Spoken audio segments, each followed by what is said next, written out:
Halo kawan-kawan, ya kembali lagi bersama gua Rocky. Kali ini gua yang akan mengisi untuk di Suara Juventini.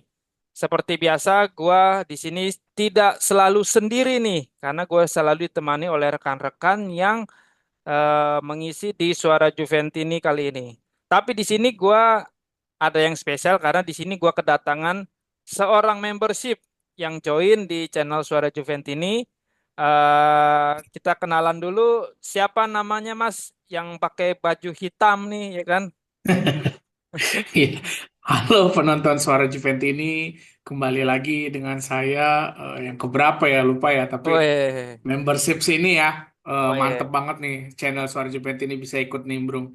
Kenalin Vino Juventini dari Cilengsi. weh, Cilengsi. Nah, Oke. kalau kawan-kawan ingin seperti Vinop ini, monggo silakan di-subscribe di membership kami karena dengan begitu kalian bisa berkesempatan kayak Vinop nih, ngobrol-ngobrol dengan kita, ngulik bareng tentang Juventus, terus bertukar pikiran dan pendapat mengenai Juventus. Dan di situ juga kalian juga akan masuk ke grup WA karena di situ kalian akan bisa mendapatkan berita-berita terupdate mengenai Juventus, baik itu Mercato ataupun isu-isu terkini mengenai Juventus. Nah, itu source-nya langsung nih dari Turin, itu Tuto Sport tuh. Biasanya ada kita kontributor dari sana. Kalau nggak percaya, tanya aja Vinop ya kan. Beritanya selalu Benar, update, benar banget. makanya nggak rugi kalau join di membership Benar. Suara Juventini. Nah, satu lagi ini adalah narasumber tetap yang sering mengisi di Suara Juventini. Silakan Mas, dikenalin mungkin ada yang masih belum kenal. Siapa namanya Mas? Halo guys, Assalamualaikum warahmatullahi wabarakatuh. Salam sejahtera untuk semuanya. Om Swastiastu, Namo Buddhaya, salam kebajikan. Gue Suryo Juventini dari Depok. Oke, Mas Suryo ini sering mengisi di Suara Juventini kali ini, ya kan? Dia sering nih, ya kan? Karena dia sebagai narasumber tetap di Suara Juventini. Baik, tanpa berpanjang lebar lagi, gua akan membahas dari tim editorial, akan membahas di mana preparation atau persiapan Juventus menghadapi UCL di tengah pekan kali ini, di mana Juventus akan berhadapan dengan Aston Villa, ya kan? Jatuhnya kita ini tandang ya, benar ya kawan-kawan ya. Hmm, hmm. Jadi Ya, betul betul. Tandang. kita akan bertandang ke Villa Park, di mana ini untuk partai kelima ya kalau nggak salah dari lanjutan UCL. Gua ingin bertanya nih kepada teman-teman semua. Nah, kalau menurut Bang Suryo gimana nih kira-kira performance dari kedua tim antara Aston Villa dan Juventus ini seperti apa? Karena melihat kedua tim itu di Liga sama-sama imbang kayak gitu kan. Kayak Juventus kemarin imbang AC Milan 0-0, terus Aston Villa seri melawan Crystal Palace. Nah, bisa dijelaskan kah menurut Bang Suryo kira-kira gimana performance-nya? Ya, kita memprediksi performance di sini di Aston Villa. Aston Villa karena kita bermain ke kandangnya dia, semoga nanti sebutannya Villa Park ya. Hmm, Semoga menjadi taman yang menyenangkan buat main Juve gitu hmm. untuk mengalahkan Aston Villa di kandangnya dan ini bisa membuat kita jadi mentalnya semakin tinggi lagi gitu. Gue nggak bilang mental kita rendah karena hasil yang kemarin kosong kosong, tapi performanya Aston Villa juga nggak bagus-bagus banget gitu. Di sini kelihatan kan di liga lokalnya sendiri mereka bermain seri. Artinya walaupun mereka meraih kemenangan 3 kali kemenangan di UCL, tapi masih ada inkonsistensinya mereka yang kalau mereka juga nggak pinter-pinter amat ngatur kedalaman squadnya, performanya juga bisa jauh di bawah Juve gitu. Untuk Juve sendiri, kita harus naik lagi lebih tinggi lagi dibanding performa kita yang membosankan dalam tanda kutip melawan Milan kemarin 0-0. Tapi kalau ngelihat lawannya AC Milan, di mana AC Milan juga merupakan klub besar di Liga Italia dan lawannya Aston Villa yang dalam tanda kutip sama-sama mediocre di UCL, nah Juve performance-nya lebih baik dibandingkan dengan Aston Villa. Tuh. Oh gitu. Baik, kalau untuk Mas Vino bagaimana nih? Apakah ada pendapat yang beda dengan Mas Suryo? Apakah sama? Silakan Mas Vino. Ya, kalau gue pribadi sih mau ngomentarin buat UCL nanti ya, karena kita bertandang ke markasnya Aston Villa. eh, Sebenarnya kalau kita berkaca sama Juve-Juve ketemu tim Inggris, ngeri-ngeri sedep ya. Kalau ketemu sama tim-tim Inggris ini, nggak tahu kenapa kayaknya apa ya, situasinya gitu seperti sangat menekan gitu kalau Juventus itu bertandang ke Inggris gitu dari pengalaman-pengalaman sebelumnya. Tapi mudah-mudahan dengan spiritnya Juve yang sekarang kan, apalagi anak-anak muda gitu kan ya, itu bisa bisa ngerubah gitu. Nggak termakan sama histori-histori kita yang dulu gitu. Kalau Hmm. dari segi permainan, Aston Villa ini kan sebenarnya dia bukan seperti Juve ya. Jadi dia pemainnya tuh memang udah dipersiapkan dari awal, musim juga udah jalan. Hmm. Harusnya sih eh, kalau di atas kertas seharusnya Aston Villa tuh udah nemu formulanya gitu untuk Hmm. permainan mereka. Tapi kan nyatanya mereka eh, lagi inkonsisten juga ya. Mudah-mudahan itu bisa dimanfaatin sama Juve. Gitu beda beda hal sama kasus Juventus nih. Kalau Juventus ini bukan masalah inkonsistensi, tapi bagaimana menghadapi ini ya, rintangan-rintangan nih, terutama badai cedera. Itu yang Hmm. ngebuat Juventus itu mainnya juga eh, lagi enak, tiba-tiba nggak enak gitu kan. Banyak Hmm. strategi-strategi yang harus menyesuaikan. Apalagi kondisi sekarang kan, eh, dari lawan AC Milan kita nggak punya striker ya, mencoba-coba kita nggak tahu masalahnya apa, belum bisa diterjemahkan dengan baik gitu kan, menggunakan apa false nine ya kayak Hmm. kemarin. Kita nggak tahu lah alasan kenapa, gimana pemain kan kita nggak tahu ya, dengan harus cepat beradaptasi sih.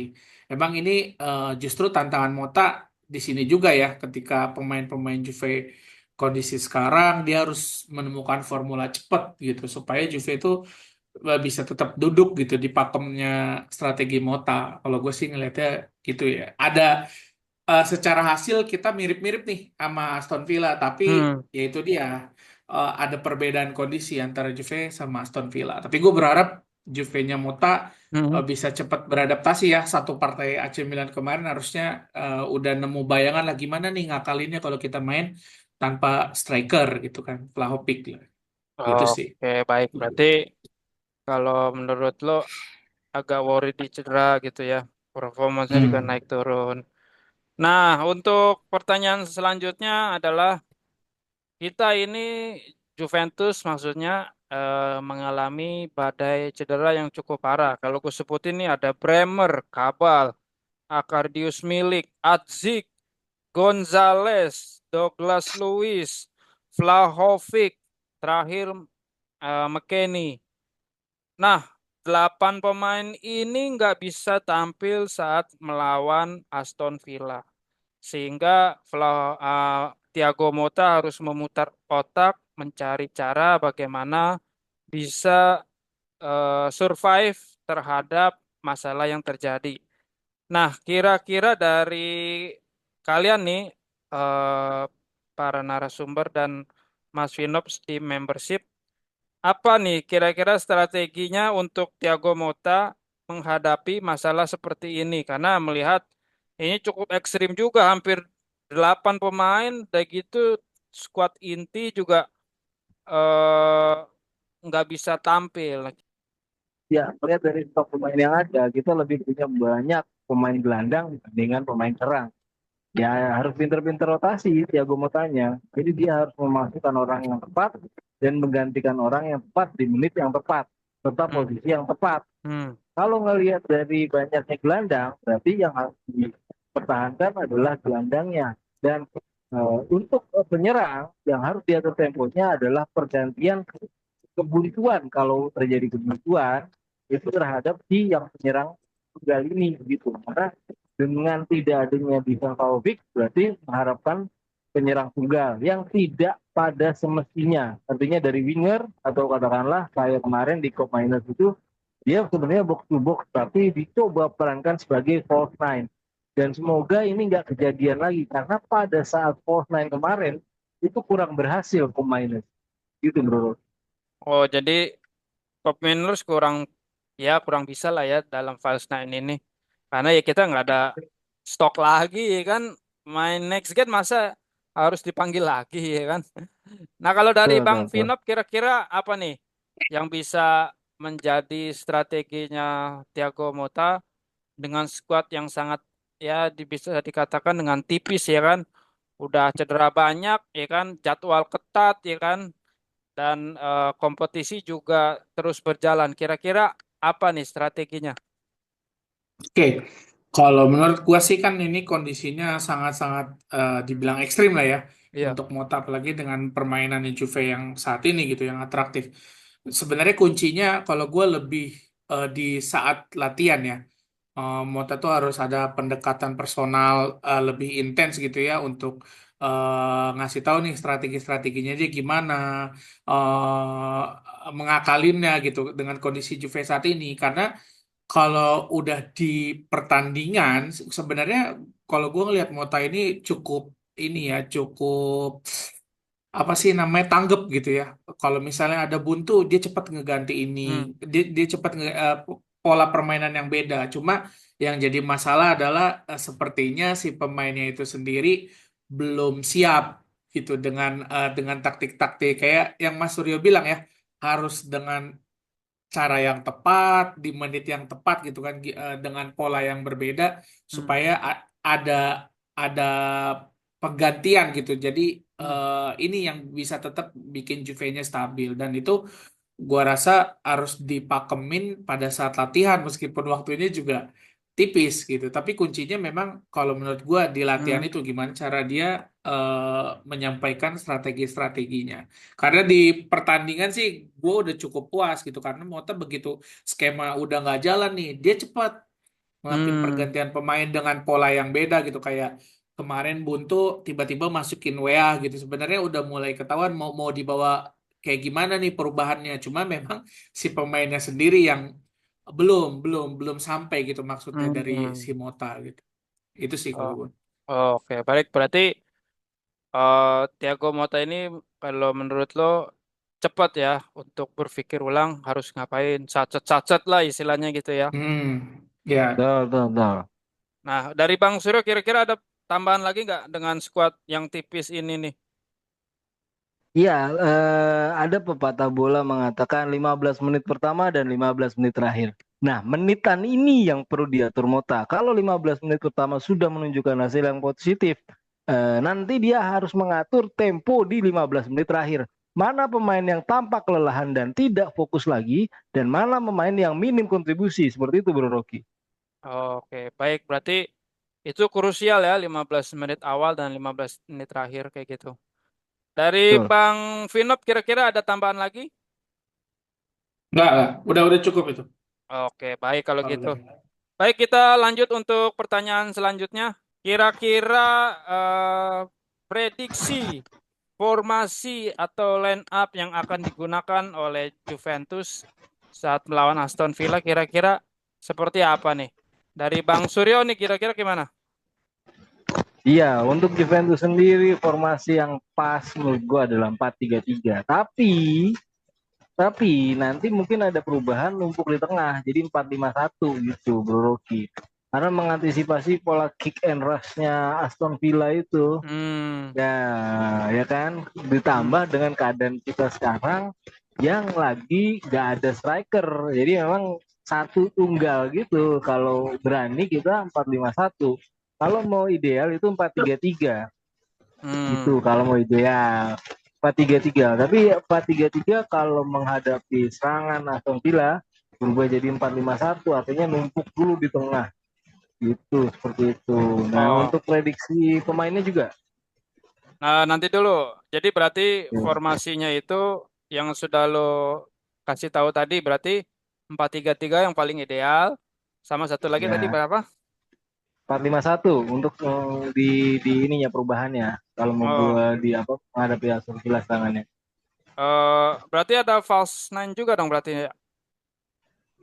Iya, heeh, false nine-nya di 4-5-1-nya. Siapa tuh kira-kira? Yildiz. Yildiz.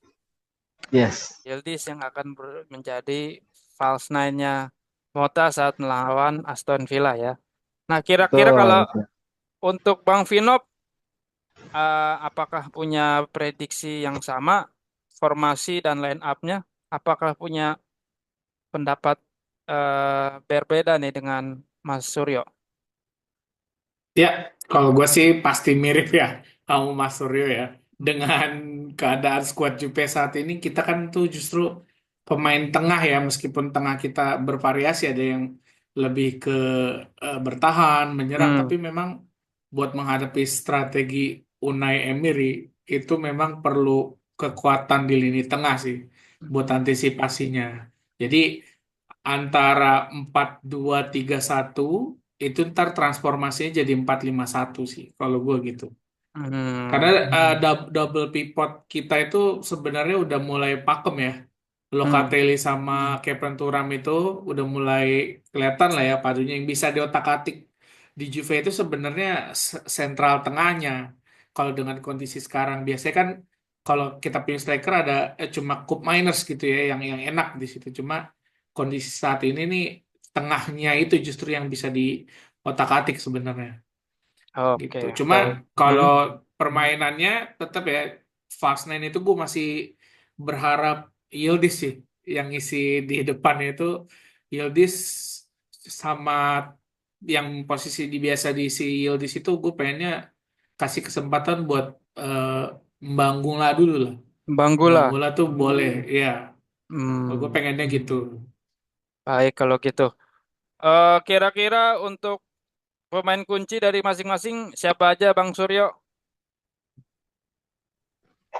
Nah, pemain kunci dari Juventus tentu saja adalah Thuram dan Yildiz. Kalau Hmm. buat di apa namanya di tengahnya itu gue bisa lah Locatelli, Thuram, depannya Yildiz gitu. Jadi ada tiga pemain kunci Juve yang harus memegang peranan penting dalam pertandingan UCL nanti melawan Aston Villa. Karena kalau mengharapkan dari pola formasi 4-5-1, kita harus bersiap melancarkan counter attack dengan bola lambung, Hmm. membiarkan mereka masuk dulu di 3/4 kita, terus langsung counter cepet sih sebenarnya untuk bikin shock terapi langsung karena Yildiz bisa sebagai false nine. Oke, baik Gitu. kalau gitu. Tapi kalau untuk dari pemain Aston Villanya siapa ya kira-kira? Ada lu tahu gak? Dia bau bau bakar itu, tapi dia diragukan tampil ya. Terus ya gue sih nggak terlalu banyak Nyimak pandangan ya. soal Aston Villa. Cuman yang jelas kita akan mendapatkan insight yang bagus dari Douglas Luiz. Dia nggak ngikut ya. Iya, walaupun tidak ngikut kan, tapi dia tetap bisa berkomunikasi toh. Oh, ngasih tahu gitu. Ah, Ini di spill mm-mm. spill. Oh, ini tadi mainnya gini gini gini kayak gitu mungkin kali ya. Iya, Bocor kurang lebih kan halus di kayak gitu. bocor halus, kurang lebih kan dia kan pasti tahu gimana pola kebiasaan ini kekurangan, kelebihannya teman-temannya dia gitu. Ya, gua rasa itu cukup penting juga sih, gitu Bro Rocky. Oke, baik kalau Vinop kira-kira gimana siapa pemain kuncinya yang akan eh, bertanding saat Juve lawan Aston Villa nanti? Ya kalau dari Juve udah jelas lah pemain kunci itu udah pasti di Locatelli ya. Kalau Hmm. menurut gue itu tuh Locatelli. Cuma kalau boleh ditambahin berharap bikin perubahan itu eh, ya itu sebenarnya Yildiz. Yildiz yang ada di posisi false nine. Gue sih berharap Yildiz bisa ngasih kejutan. Situ karena kalau nggak bisa ngasih kejutan, gue rasa kekuatan Juve ini cuma ada di Chico Conceição ya untuk Hmm. ngebongkar pertahanan gitu kan. Nah, dan itu sangat mudah diantisipasi sama Aston Villa gua rasa. Kalau nggak ada strategi cadangan gitu, nggak ada pemain lain yang bisa memecah kebuntuan ketika Conceição ini mati gitu sih. Oh, Berharapnya itu. baik kalau gitu. Kalau gue sih ya mudah-mudahan. Kalau gue pemain kuncinya Yildiz. Karena habis cetak gol. Kemarin kan jeda Nah, internasional kayak gitu kan. Jadi ada momen yang bagus nih. Nah, kalau untuk prediksi kira-kira berapa nih? Ya kan, pertanyaan terakhir dari gua menjelang partai antara Aston Villa melawan Juventus. Bang Vinop dulu, silakan. prediksi Nah, kayaknya 1-0 nih buat Juve lah. oh, menang 1-0. Tipis-tipis saja ya, Iya. ya kan? Tipis ya karena itu ya prediksi gue kenapa begitu karena ya itulah kita bertandang ke Inggris tuh mainnya seingat gue nonton Juve di Inggris tuh nggak pernah enak Hmm, gitu maksudnya tekanan pemainnya sama kita juga lagi di kondisi kayak gini gitu pemain kuncinya pada nggak ada menyelesaikan strategi jadi mungkin yang dibilang Om Suryo sebelumnya benar mungkin kunci kita justru itu di gol cepat ya, shock gitu untuk ngasih shock ke Aston Villa. Habis itu kita bisa nahan kontrol permainan sih. Gua sih ngerasanya gitu Juve yang bisa diambil strateginya. oke, 1-0 buat Juventus untuk Vinop. Nah, untuk Surya berapa nih? Ya kita gaspol 2-1 ya kan? 1-2, Wih, sorry, 1-2, 1-2. jadi menang Juve ya.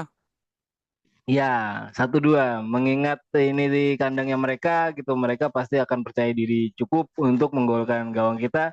Tapi kita juga jangan mau kalah, menggolkan lebih banyak karena kunci daripada kemenangan adalah gol. Ya iyalah, emang gitu. Kuncinya emang gol. Kalau nggak ada kayak gitu emang nggak menang.